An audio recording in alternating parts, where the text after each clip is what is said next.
तर फ्रेंड्स तुम्ही बघू शकता हा केक इथे किती स्पॉन्जी झालेला आहे पहा. तर आपण नेहमी बघतो रेड वेल्वेट केक. तर आज मी बनवलेला आहे पिंक वेल्वेट केक. तर बघा हा केक किती छान असा झालेला आहे. त्याला जाडी पहा किती सुंदर आलेली आहे. अतिशय छान असा हा आपला गॅसवरती केक बेक झाला आहे. तर बघूया आपण ही व्हिडिओ मी हा केक कसा बनवला ते. तर बघा आता इथे मी घेतलेलं आहे 1 कप प्रीमिक्स. तर मी नेहमी गुडरिच कंपनीचं प्रीमिक्स हे केकसाठी वापरत असते. मी इतर कोणत्याही कंपनीचं प्रीमिक्स वापरत नाही. अतिशय छान रिझल्ट या कंपनीचा आहे प्रीमिक्सचा. तर बघा आता 1 कप प्रीमिक्स मी इथे घेतलेला आहे.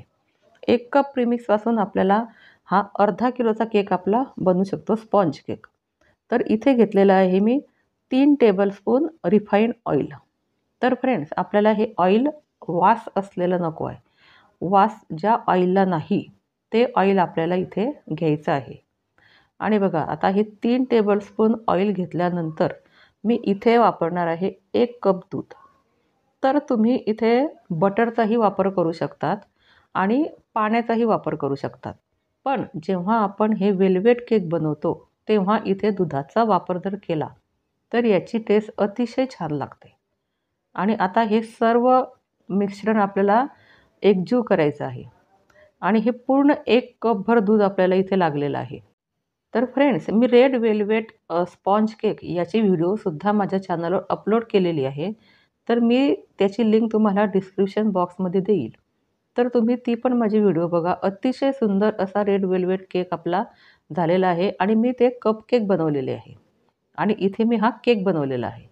तर बघा आता हे आपले सर्व एकजीव झाल्यानंतर यात हे पूर्ण दूध मी टाकून घेतलेलं आहे. तर आपल्याला दूध हे हळूहळू टाकायचं आहे. एकदम टाकायचं नाही. त्याने काय होतं आपल्या केकच्या बॅटरमध्ये अशा गाठी तयार होतात आणि ते बॅटर आपलं असं प्लेन होत नाही. म्हणून आपल्याला हळूहळू हे दूध टाकून हे बॅटर असं एकजीव करायचं आहे. तर बघा आता आपल्याला हा केक गॅसवरती बेक करायचा आहे. तर मी आता या गॅसवर एक कढई ठेवणार आहे आणि त्या कढईमध्ये मी एक स्टँड ठेवलेली आहे. आणि त्या स्टँडवरती आपल्याला हे केक बेक करायला ठेवायचं आहे आणि आपल्याला 10 मिनिटासाठी ही कढई प्रीहीट करायची आहे. तर फ्रेंड्स आपण पिंक वेल्वेट केक बनवतो आहे. तर आपल्याला इथे पिंक कलरचे 5 ते 6 ड्रॉप इथे हे घ्यायचे आहे. आणि आपल्याला हे बॅटर जे आहे ते पूर्ण आपल्याला बीटरने बीट करायचं आहे. तुमच्याकडे जर बीटर नसेल तर तुम्ही हाताने सुद्धा हे बॅटर बीट करू शकतात.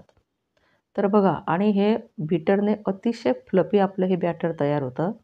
तर काही हरकत नाही. जर नसेल तर तुम्ही मिक्सरमध्ये पण करू शकतात किंवा हाताने पण फेटू शकतात. असं काही नाही की बीटरनेच केलं पाहिजे. तर तुम्ही बघू शकता आता हे बॅटर मी पूर्ण असं बीट केलेलं आहे बीटरने. तर अतिशय फ्लफी आपलं हे बॅटर तयार झालेलं आहे. तर बघा आता इथे एकदम स्मूथ हे आपलं बॅटर झालेलं आहे. तर असं बॅटर आपल्याला केक बेक करण्यासाठी नेहमी लागतं. तर बघा फ्रेंड्स आता इथे मी घेतलेला आहे 6 इंचाचा केक टीन. तर इथे याला खाली मी थोडं ऑइल लावून ग्रीस करून घेतलेलं आहे आणि वरून मी याला बटर पेपर टाकलेला आहे. तर बघा आता आपल्याला पूर्ण हे बॅटर ह्या केक टीनमध्ये टाकून घ्यायचं आहे. तर बघा आता आपली कढईसुद्धा इथे प्रीहीट झालेली आहे आणि आता याच्यावरती आपण हा केक ठेवणार आहे. तर बघा आता हे केक टीन याच्यावरती ठेवल्यानंतर आपल्याला हा केक कमीत कमी 35 मिनिटासाठी आपल्याला बेक करायचा आहे. 35 मिनिट याला पुरेसे होतात बेक करायला.